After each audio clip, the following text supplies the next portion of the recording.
It was a quiet Saturday morning when the rhythm of suburban normalcy was shattered by the sharp clang of a garage door opening. The Saturday incident should have ended with the officer's calm explanation. For most people, it would have been enough to hear that the car was legally purchased, that the paperwork was in order, and that no theft had occurred. What had begun as a bizarre misunderstanding was transforming into a full-blown neighborhood feud, with Karen fueling the fire at every opportunity. Dark clouds gathered above the cul-de-sac. Lightning flashed in the distance, and the sound of thunder rumbled across the rooftops. It was a quiet Saturday morning when the rhythm of suburban normalcy was shattered by the sharp clang of a garage door opening.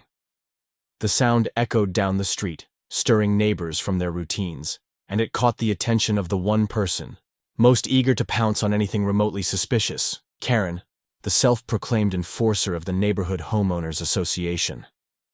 For weeks, she had been parading around the cul-de-sac, boasting about a new luxury car she had just secured through a private seller.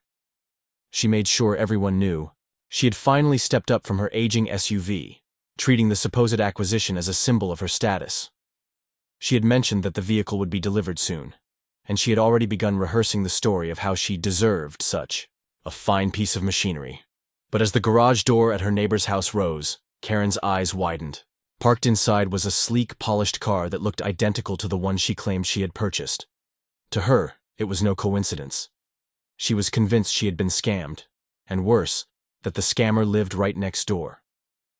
Her mind raced with indignation. How could someone dare to undermine her authority in the neighborhood? How could anyone possibly acquire the exact same car before she had a chance to flaunt hers? The thought didn't sit well. To Karen, this wasn't just about a vehicle. It was about control, about respect, about power. As the neighbor inside the garage admired the car, adjusting a few things before preparing to drive off, Karen's anger boiled over. She stormed to the edge of her driveway, clutching her phone in a white-knuckled grip. In her mind, the situation was clear. Her neighbor had somehow stolen the very car she had just bought. Her voice carried down the street as she pressed 911. With theatrical urgency, she reported a theft in progress, insisting that her brand-new purchase had been taken right out from under her nose. She painted herself as the victim of an elaborate scheme, claiming the neighbor had intercepted her delivery and was now brazenly parading her property in broad daylight. The calm of the neighborhood evaporated as the shrill wail of sirens pierced the air. Within minutes, patrol cars rolled into the cul-de-sac, lights flashing across the manicured lawns. Residents peeked out of curtains, drawn by the spectacle. What was usually a peaceful enclave of predictable routines was now the stage for high drama. Karen rushed forward to meet the officers, gesturing wildly at the open garage. She poured out her story, embellishing each detail with exaggerated flair. To anyone watching, she looked less like a victim and more like an actress performing for an audience. Yet her conviction was so absolute, so fiery, that it was difficult not to be drawn into her whirlwind of accusation. The officers, however, were seasoned. They noted the plates on the car, ran the registration, and listened carefully to her account.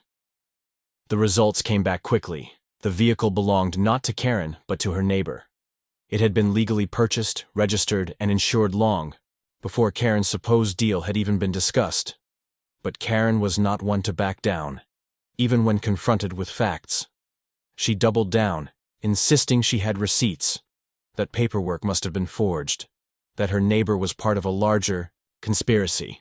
The officers exchanged glances, recognizing the all-too-familiar signs of someone spinning deeper into their own narrative.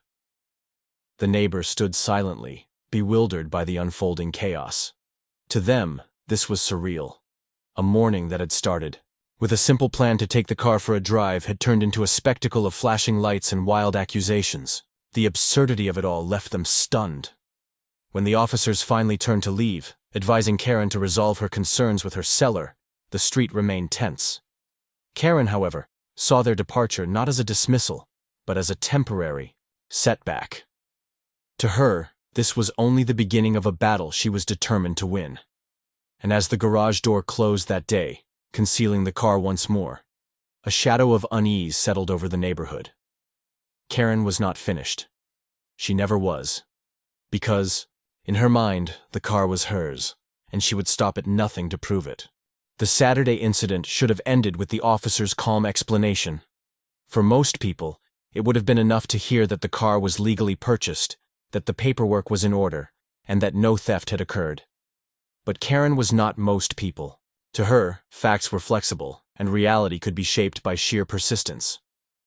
The moment the police cars rolled away, she retreated into her home and slammed the door. Neighbors whispered about what had just happened, shaking their heads but not daring to speak too loudly. They knew Karen's reputation. She thrived on conflict, wielding her title as HOA president like a badge of untouchable authority. Anyone who challenged her soon found themselves drowning in violation notices or mysterious fines. Inside her house, Karen sat at her dining room table surrounded by papers, notebooks, and her ever-present laptop. She opened her email, scrolling. Through the correspondence with the seller she claimed had promised her the car. The messages were vague, filled with excuses and delays, but she clung to them as proof. She convinced herself that the seller must have been in collusion with her neighbor. After all, how else could the very same model, in the same color, with the same custom rims, appear in the garage right next door? Karen began documenting everything. She snapped photos of the neighbor's driveway, zooming in on the license plate, the shine of the paint, even the shape of the tires. She created a folder on her computer labeled Stolen Vehicle Investigation and proudly told herself she was building an airtight case. Each photo, each email, each scribbled note in her binder became, in her mind, irrefutable proof. But she didn't stop there. Karen took her obsession public. At the next HOA gathering, held on a sunny afternoon by the community pool, she made her announcement. Standing at the head of the long table, she cleared her throat and declared that one of the neighborhood's own had stolen her property. Gasps and murmurs spread through the crowd. She held up her binder like a prosecutor presenting to a jury, pointing to blurry photographs and flimsy receipts. The neighbors shifted uncomfortably in their seats. Some tried to glance at one another, silently asking if anyone would be brave enough to challenge her. A few already knew the truth, that Karen's purchase was little more than a scam she had fallen victim to. But to speak out against her was to risk her wrath. It was easier to nod quietly and let her dig her own grave. With the HOA now officially aware, Karen pushed harder. She filed a complaint with the board, demanding that the neighbor be fined for possessing stolen property. She even suggested suspending their access to community amenities until the car was returned. Her logic was absurd, but she delivered it with such force that some members reluctantly went along. Meanwhile, the neighbor tried to live as normally as possible. They continued to use their garage, continued to drive their car to work, and continued to wave politely at those who still dared to make eye contact. But every time the garage door opened, Karen's blinds twitched. Every time the car left the driveway, she scribbled notes in her binder. It was as if the neighborhood had become a surveillance state, with one resident acting as judge, jury, and self-appointed detective. Then came the flyers. One morning, homeowners awoke to find folded sheets tucked under their doormats and taped to mailboxes. On them was a grainy photo of the neighbor's car, alongside bold, accusatory text, "Stolen vehicle. If you see this car, report immediately." At the bottom was Karen's phone number, listed as the hotline for tips. The humiliation was palpable. Some residents threw the flyers straight into the trash, unwilling to be part of her crusade. Others kept them, shaking their heads at the spectacle. A few, more impressionable or fearful of crossing her, began whispering behind the neighbor's back, treating them with subtle suspicion. The tipping point came a week later, when Karen marched back to the police station, binder in hand. She slammed it down on the counter, demanding action.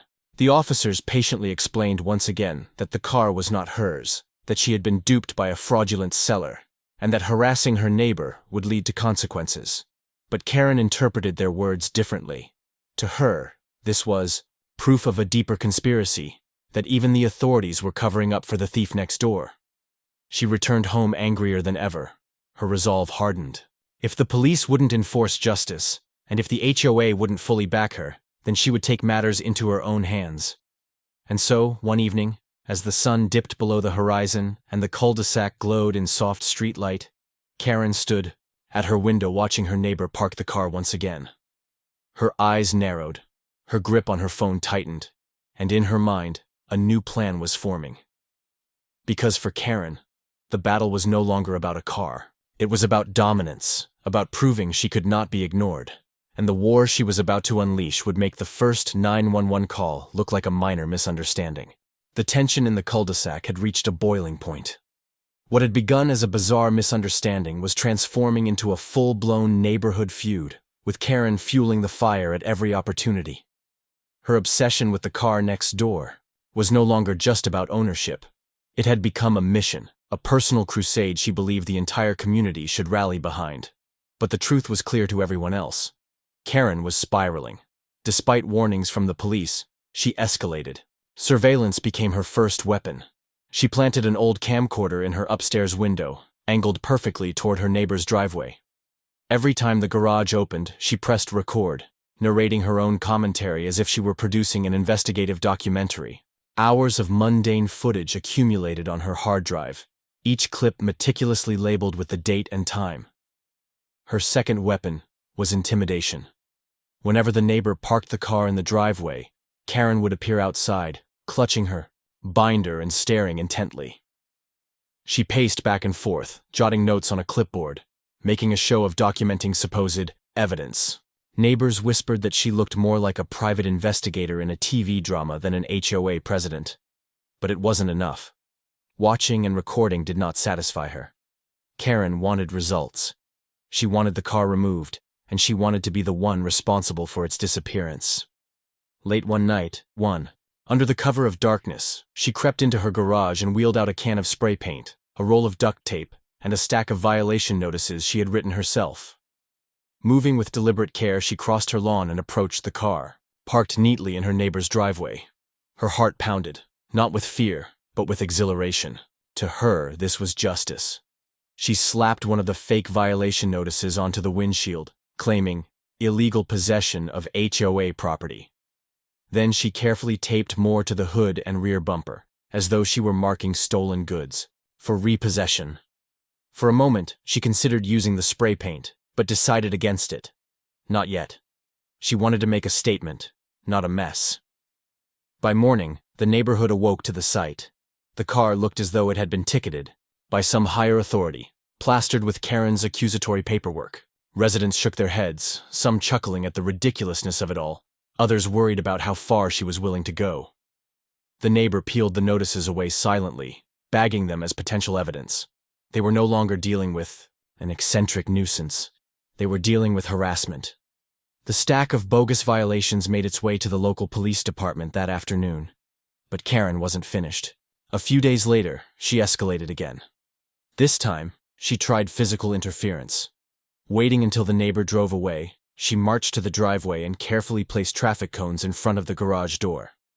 Then she dragged a heavy potted plant into the middle of the concrete, blocking access entirely. She stood back with satisfaction, as if she had erected a legal barricade.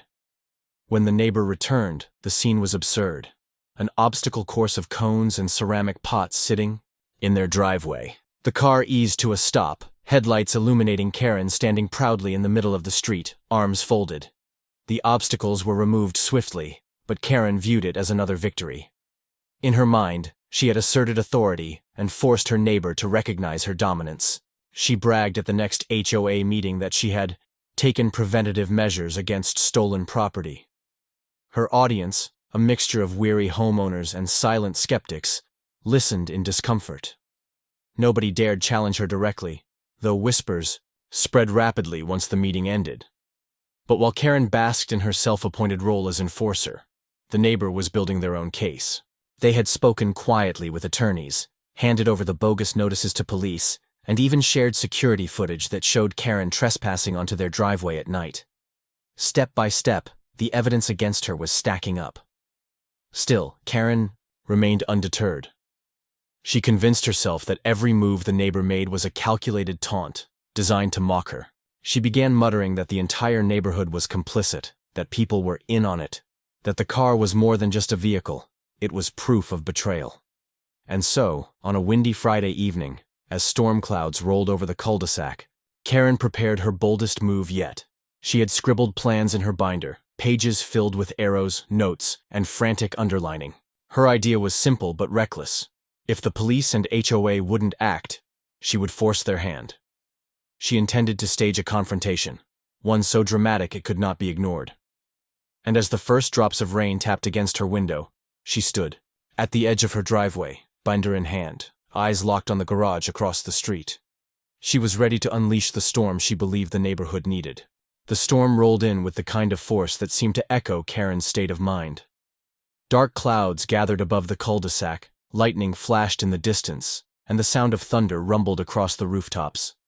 For the other residents, it was simply a summer storm. But for Karen, it was a sign, a dramatic backdrop for the showdown she had been planning for days. She was convinced this would be the moment she finally exposed her neighbor. She had rehearsed it in her head over and over again. The garage door would open, the car would roll out, and she would be standing ready, binder in one hand and phone in the other, recording the theft in progress. This time, she believed, there would be no denying her claims. As raindrops began to fall, Karen planted herself in the center of the street, umbrella tucked under her arm, binder pressed against her chest.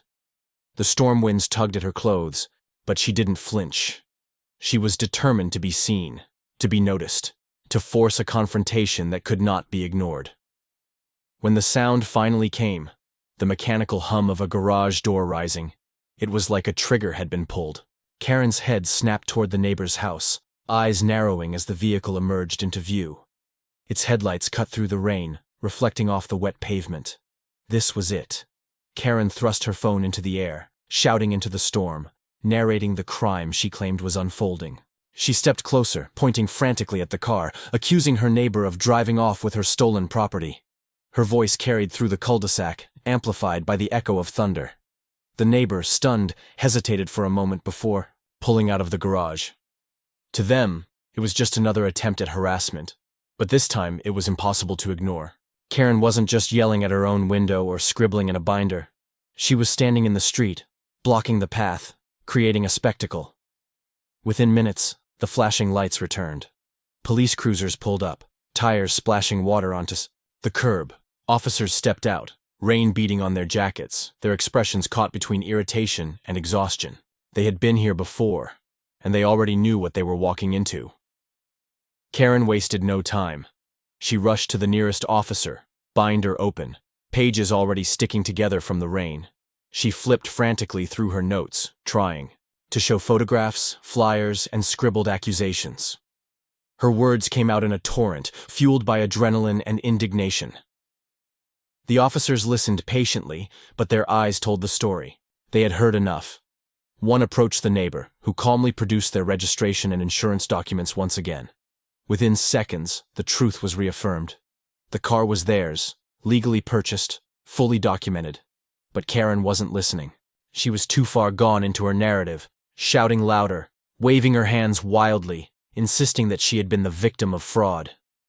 The officers exchanged a look. This was no longer about a car. This was about behavior, about harassment, about someone unwilling to accept reality. The flashing lights, the raised voices, the storm. Everything drew the rest of the neighborhood out of their homes. Curtains parted, porches filled, and phones appeared in hands. Some recorded the scene, others simply watched, shaking their heads. The HOA board members, alerted by the commotion, arrived as well, huddling together under umbrellas as they assessed the chaos. For the first time, Karen's authority was slipping. The residents weren't nodding silently anymore. They were whispering openly, pointing, even laughing. The image she had worked so hard to cultivate, that of a strong, decisive leader, was unraveling in the rain. She looked less like an enforcer, and more like a spectacle. And then came the final blow. A reporter from the local news station. Someone in the neighborhood had called them, hinting that an HOA president had been staging police interventions over a car she falsely claimed was hers. By the time the reporter arrived, camera rolling, Karen was mid-rant, binder pages plastered to her arms, rain dripping from her hair. The footage captured everything, the accusations, the police calmly explaining the truth, the neighbor standing, quietly with documents in hand. It was a portrait of delusion set against the backdrop of flashing lights and pouring rain. The officers issued Karen a stern warning, reminding her that filing false reports was a crime, and that her behavior was crossing into harassment. They left her standing in the middle of the street, drenched, binder ruined, neighbors staring. When the news segment aired the following evening, the story spread quickly. HOA president calls police over legally owned car became a headline that sparked both outrage and ridicule. Online comments flooded in, mocking Karen's antics, questioning the power of HOAs, and sympathizing with the neighbor who had endured weeks of harassment. But if anyone thought the humiliation would slow Karen down, they underestimated her resolve. To her, the news report wasn't a defeat, it was an attack. She convinced herself that the media was biased, that her neighbors had conspired to embarrass her, that everyone was out to silence her. And so, while the neighborhood hoped the storm had finally passed, Karen was already plotting her next move, because for her, the battle wasn't over. It had only just begun. The storm had passed, but the damage lingered. The neighborhood buzzed with whispers, the viral news clip making its rounds online. Karen, once feared as the unyielding president of the Homeowners Association, had become the subject of ridicule. She could not step outside without feeling the weight of eyes upon her. Some neighbors smirked as she passed, others avoided her entirely. For a woman who thrived on control, this shift in perception was unbearable. But Karen was not the type to retreat quietly. Humiliation only fueled her determination. If the police, the media, and the community refused to support her, then she would wield the one tool she still controlled: the HOA. At the next board meeting, Karen arrived early, binder replaced with a new, thicker folder. Inside were hastily drafted amendments, violation reports, and proposals that targeted one person in particular, her neighbor with the disputed car. She framed her campaign as an effort to protect community values, claiming that certain residents were undermining the harmony of the neighborhood. Her tone was sharp, her words forceful. She pointed to vague HOA bylaws, twisting them to suggest that storing suspicious property or operating an unauthorized vehicle fell under the board's jurisdiction. She proposed excessive fines, restrictions on garage usage, even suspension of voting rights within the association. The board members, weary and uneasy, exchanged glances. Some had grown tired of Karen's theatrics, but others feared her wrath if they opposed her. A few abstained, but under the pressure of her domineering presence, certain proposals slipped through. Within days, the neighbor received their first official violation notice. The letter claimed that their garage was being used for unauthorized storage, and that their vehicle did not meet aesthetic standards of the community. The language was vague, but the fines were steep. More letters followed, each more absurd than the last, accusing them of everything from improper driveway maintenance to disrupting neighborhood cohesion. It was transparent harassment, but on HOA letterhead, it carried the weight of authority. The neighbor, however, did not panic. Instead, they carefully documented each notice, filing them away alongside the evidence already building against Karen. They spoke little of the ordeal to others, but word spread quickly regardless. Residents began to question Karen's motives, whispering that the HOA had become less about maintaining order and more about settling personal vendettas. Karen, meanwhile, grew bolder. She strutted around the neighborhood with renewed vigor, convinced she had reclaimed control. She treated the violation letters like trophies, telling anyone who would listen that her neighbor's days were numbered. She even threatened that the car would soon be removed by force if the fines went unpaid. But cracks were forming in her empire. Homeowners who had once tolerated her antics began pushing back. A petition quietly circulated, calling for a vote to remove her as president.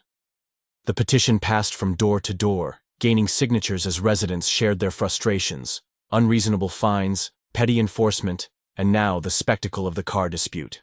Still, Karen pressed on. She began showing up at the neighbor's property uninvited, clipboard in hand, inspecting bushes, measuring the lawn, peering into the garage as if she had the authority of law. Her binder filled with new evidence. But to those watching, she looked less like a leader and more like a trespasser. Then came the breaking point. In a final act of defiance, Karen drafted a notice claiming the HOA would seize the neighbor's property if fines went unpaid. It was a blatant overreach. HOAs had power, but not to that extent. She delivered the letter herself, sliding it into the mailbox with a triumphant smirk. What she didn't realize was that every step she had taken, every letter she had sent, Every trespass she had committed had been meticulously recorded. The neighbor's attorneys had been waiting for the right moment, and now it had arrived.